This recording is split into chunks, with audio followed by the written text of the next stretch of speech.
نغمه به خاطر ماه مبارک رمضان از هنر موسیقی برای همیشه خداحافظی کرده است. تصاویر تازه و باور نکردنی نغمه که اصلا باورتان نمی شود، کاملا با حجاب اسلامی. دلیل بستری شدن نغمه در شفاخانه چی بوده است؟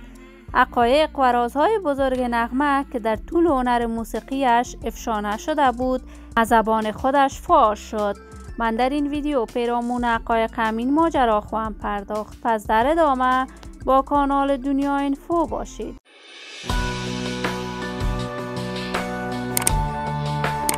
سلام و سلامتی ایام به کامتان باد. شما را خوش آمدید میگم به یکی دیگر از ویدیوهای جذاب کانال دنیا اینفو.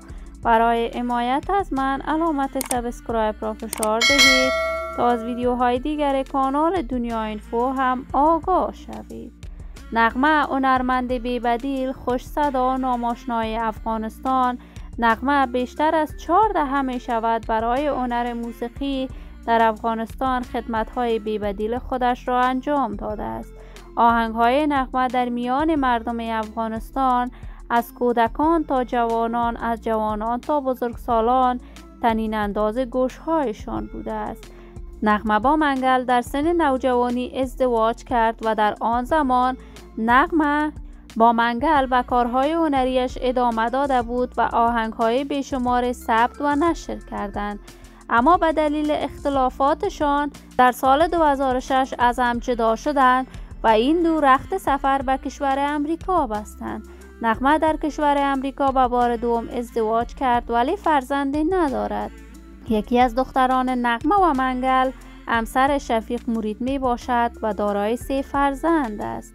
نغمه به احترام ماه مبارک رمضان برای همیشه از هنر موسیقی خداحافظی کرده است و تصاویر کاملا ایجابیش را نشر کرده است و بیان کرده است: من به خانه کعبه رفتم و در آنجا تصمیم گرفتم تا برای همیشه از هنر موسیقی دوری گزینم.